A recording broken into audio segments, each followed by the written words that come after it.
The Red Shoes is a movie about an artist who sacrifices herself for her art. It was made in Britain in 1948, a period of bleak austerity for a public that was starved for beauty.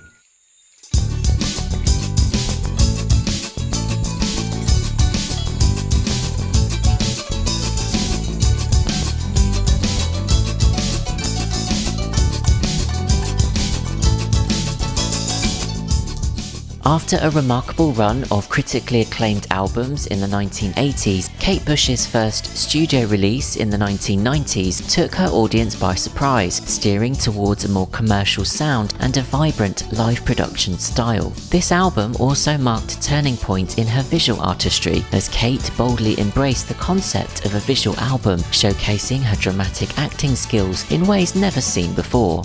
While often overlooked and underappreciated, her seventh album holds a unique place in her discography with a dedicated fan base. Let's dive into Kate Bush's evocative work, The Red Shoes.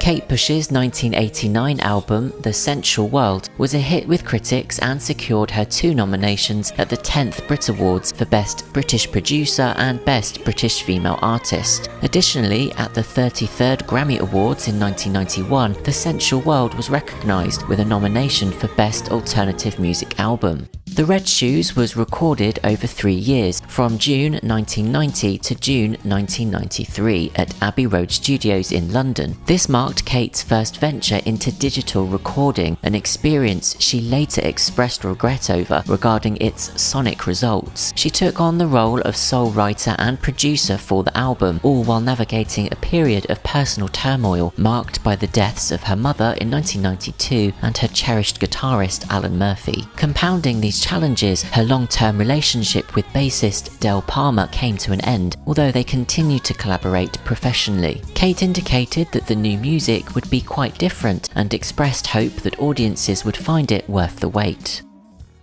I think The Red Shoes, without going into too much detail, is a very personal album. You know, there was a lot of very personal stuff happening at that time. And I think it shows in the music. I mean, basically a lot of the music on the album is about breakup of relationships. You know, I'll come around when you're not in and I'll pick up all my things, you know, all that kind of stuff. It's alright, I'll come round when you're not in, and I'll pick up all my things. Everything I have I bought with you. It's such a desperate song. I mean, she really finds a way to convey despair, the despair of missing the person or a breakup that you know will never come back together again. I don't quite know how to put this, but obviously, you know, you've had a professional and personal relationship with Kate for a long time, and The Red Shoes was an expression of some of the things that may have been happening between the two of you, and yet you were still working together. That's exactly it. Well, because the working relationship was never a problem. You know, we always work together reasonably well, you know. We always argue, we always have and always will, you know, I guess. I've always argued with Kate, she's always argued with me, but I guess that's the way it is, you know. So I feel I'm emotionally involved with it all, to a great extent, you know. Much more so than most people would imagine. You know, not only did we have a personal relationship and I work with her, I really love her music, I really do. You know, to the point where I've virtually worked with nobody else, because nobody else comes close. With this album, I wanted to get more of a kind of live band feel. There's not nearly so much emphasis on machines, so a lot of the tracks are moving rhythmically, they speed up and slow down, and it's what I wanted to say on this album. And I think with each project, it's very important to me to have a sense of challenge and that it's a new adventure. The album also featured an array of high-profile collaborators, marking a departure from her earlier work. Notably, the track Why Should I Love You included contributions from Prince, along with guest vocals by comedian Lenny Henry. Trio Bulgarka, who had previously collaborated on The Sensual World, appeared on 3 tracks: You're the One, The Song of Solomon, and Why Should I Love You. And So Is Love showcased the guitar talents of Eric Clapton, with Gary Brooker from Procol Harum and Jeff Beck also contributing to the recording sessions.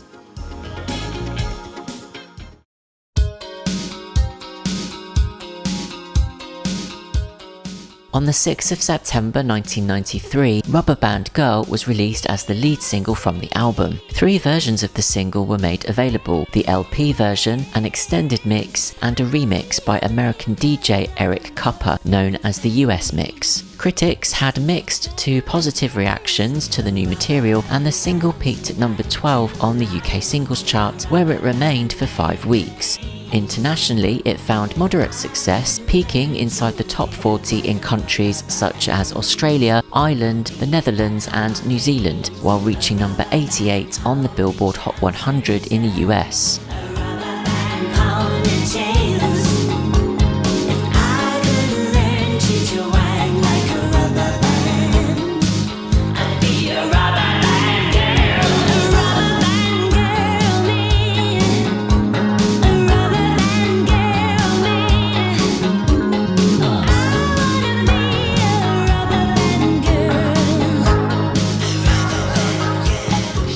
Kate also recorded a special music video specifically for the US release of Rubber Band Girl.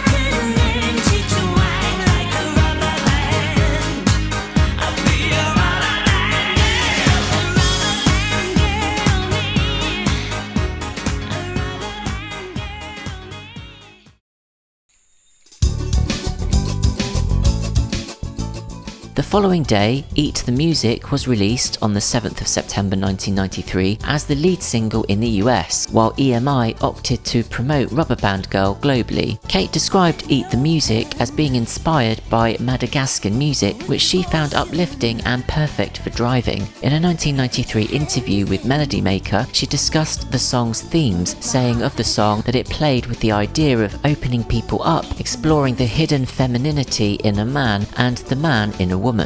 Although a few 7-inch and promotional CD singles were produced in the UK, EMI ultimately recalled them just before release. A commercial release followed in 1994 in countries like the Netherlands and Australia. The single garnered a peak position of number 10 on the US modern rock charts and number 31 on the US dance singles sales chart, but critics dismissed the release as being misguided.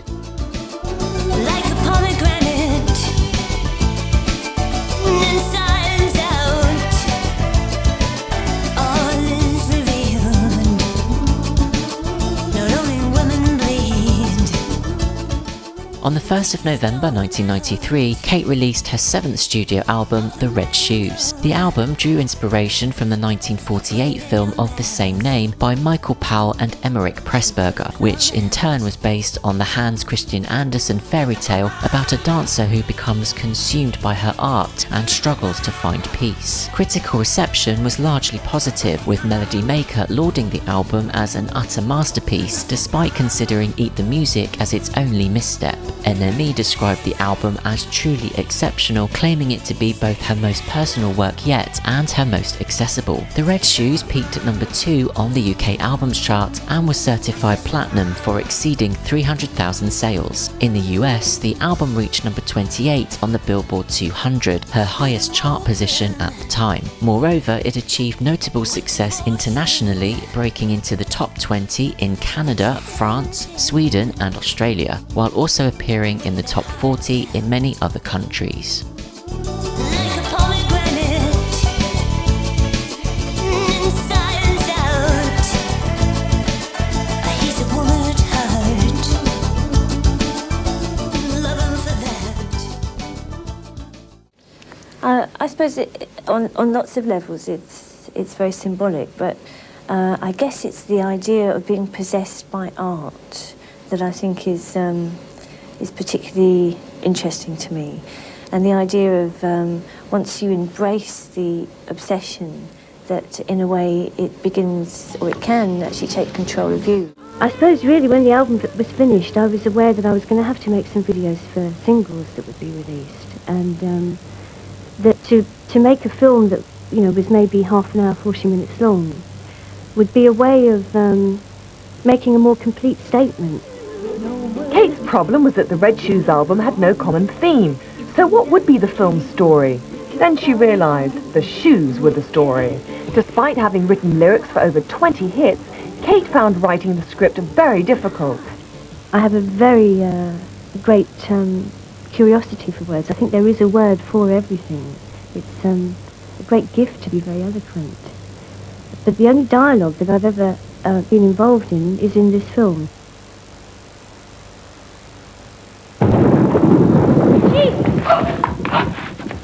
Kate was delighted when award-winning actress Miranda Richardson agreed to play the lead role in the film.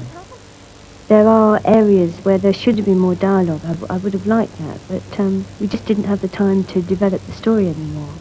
But really, one of the scenes that I think I'm the most proud of in the film is Miranda's entrance into the room and the dialogue that in a way sets up the whole story. Jesus! Where am I? Who are you?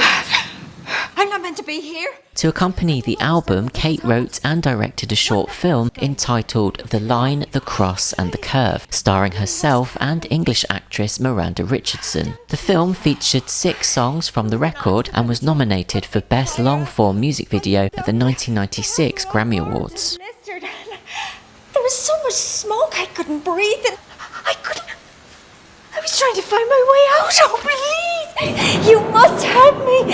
Help you? How can I help you? I can't use my hands. I can't use my hands. I have to get back. Back? Home. There's only one way left for me to return, and it lies in your hands now. Don't worry. We'll get you home. Yes, it's called The Red Shoes, yeah. Is this based on the film, the ballet film? Well, it is very much connected with the film. I was lucky enough to meet Michael Powell, the director of The Red Shoes, before he died, and he was such a sweet man. He was really sweet. I thought one of Britain's best directors. And he had a very strong effect on me. He was a very sweet man, and he seems to have popped up in 2 or 3 of the songs that are on the album.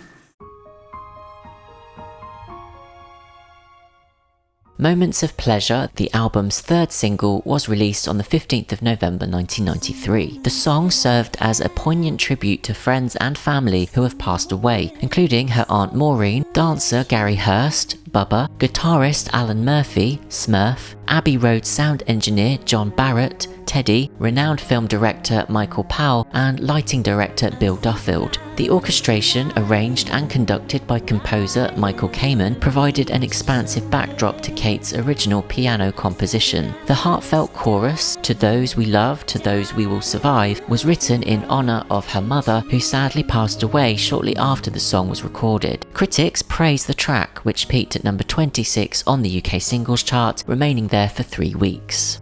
The case of George the Wise. Oh God, I can't stop laughing. This sense of humor of mine, it isn't funny at all. Oh, but we sit up all night talking about it. Just being alive, it can really hurt. These moments given are a gift from time.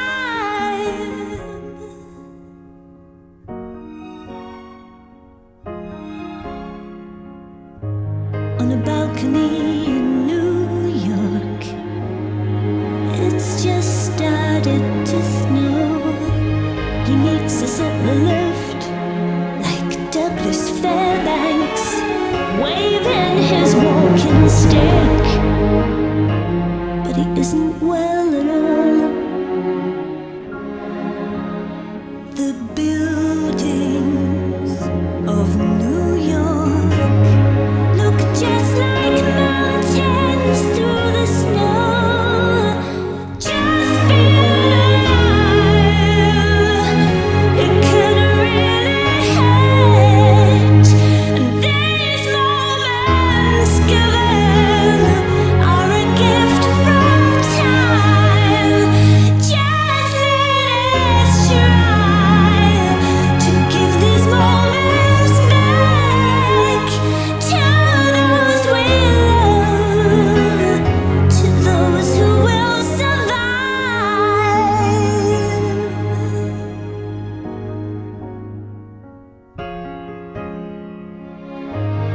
and I can hear my mother saying,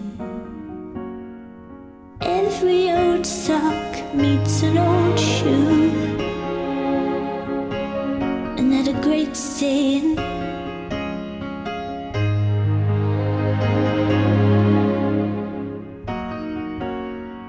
every old sock meets an old shoe. Here come the hills of time.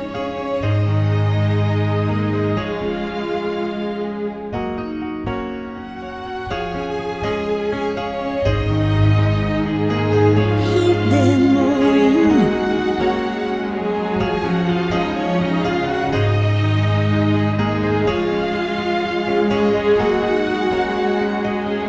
Hey there, Bubba, dancing down the aisle of a plane.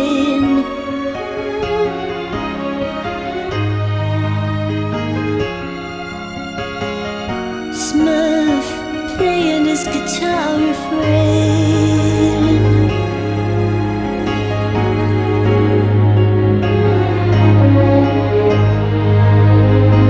Hey there, Teddy, spinning in the chair at Abbey Road.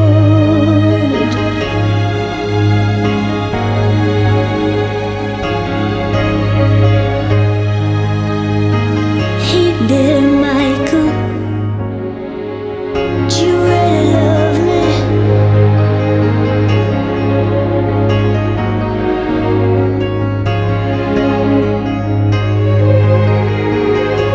Hey there, Bill, you turn the lights up.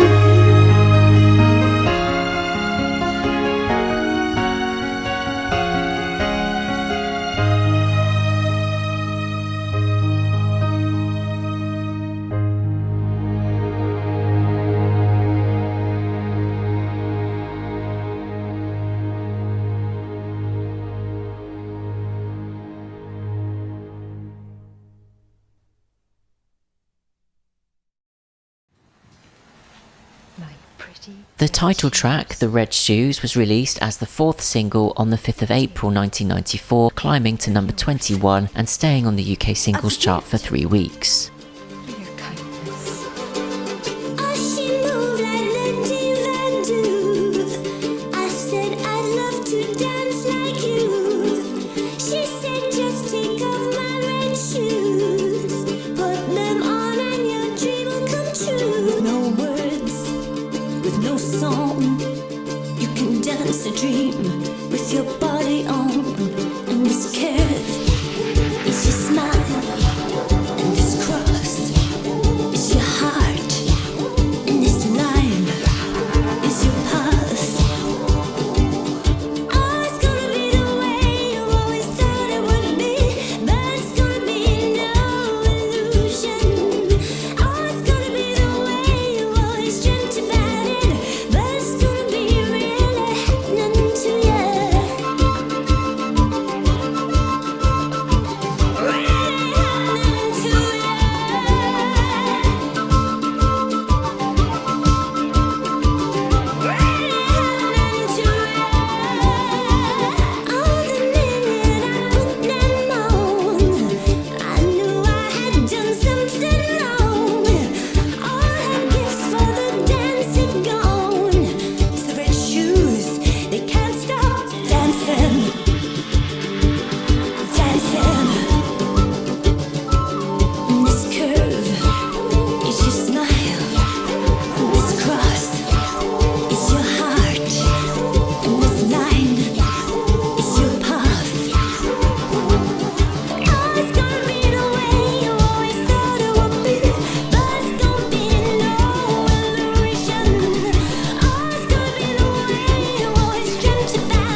And So Is Love, the fifth and final single from the album, hit the airwaves on the 7th of November 1994, reaching number 26 in the UK. Featuring Eric Clapton on guitar, the track also showcased Gary Brooker on the Hammond organ.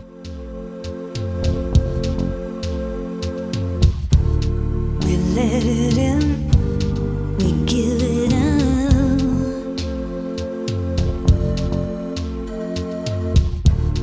and in the end, what's it all about? It must be love.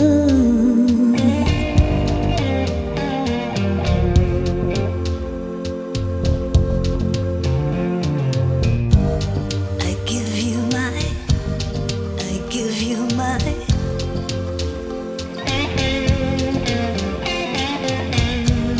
You give me your, you give me your joy.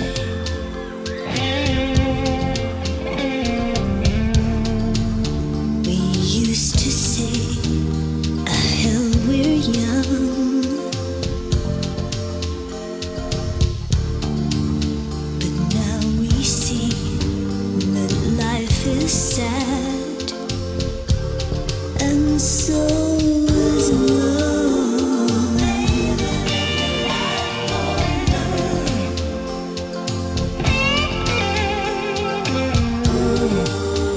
Ooh, baby, live your life for love.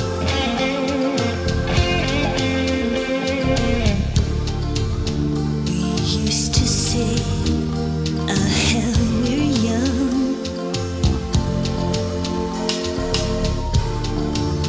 But now we see that life is sad.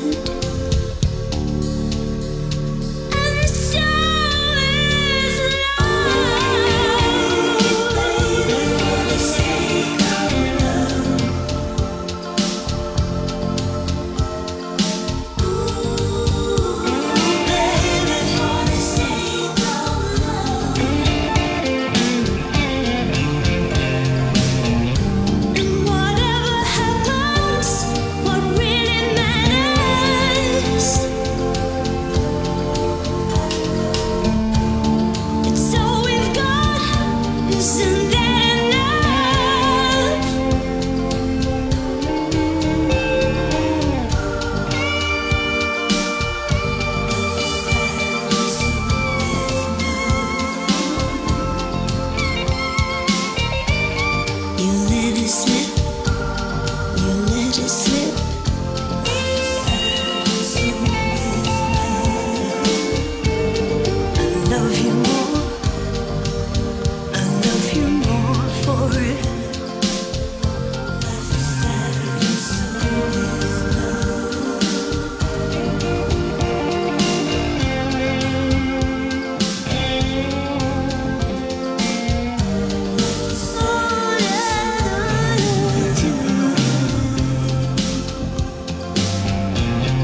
Kate had hinted at a potential tour to support the Red Shoes, focusing on a live band feel in contrast to the studio trickery of her previous 3 albums, a challenging endeavour to replicate on stage. Unfortunately, the planned tour never materialised. Take what I say with a pinch of salt and protect yourself with fire. Best British Female Vocalist. In 1995, Kate received a Brit Award nomination for Best British Female Artist. Due to her dissatisfaction with the album's sound, she revisited 7 tracks using analog tape for her 2011 album Director's Cut, along with releasing a remastered version of the Red Shoes based on an analog backup tape.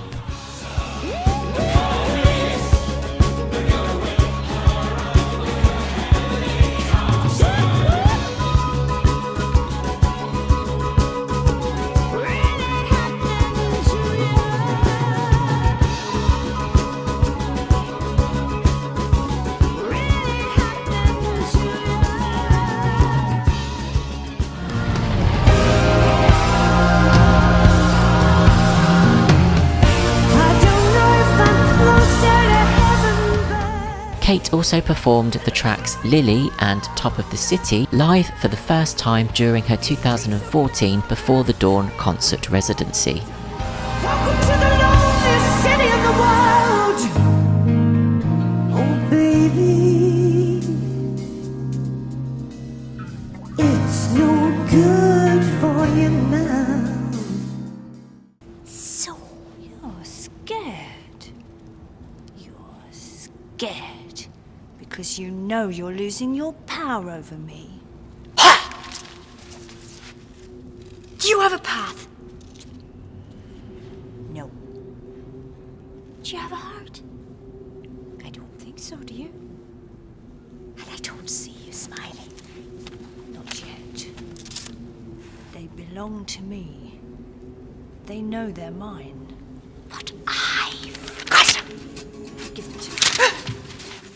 Despite being her only album from the 1990s, The Red Shoes and its visual counterpart stand as an intriguing and often underrated work within her body of music. It presents a compelling entry point for new listeners eager to explore Kate's artistic legacy. Thanks for watching.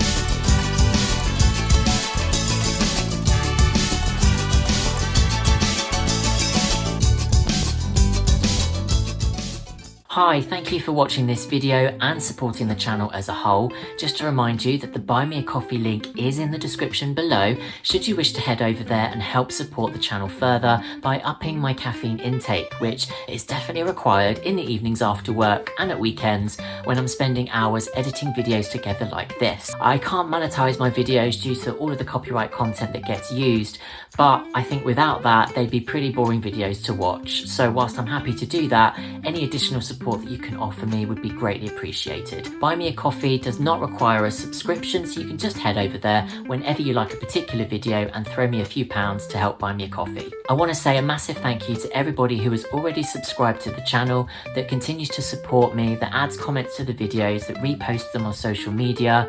It's helping to grow the channel and it helps to motivate me to keep making content for you to enjoy, that I also enjoy myself, because hey, I watch my own videos and think they're pretty good.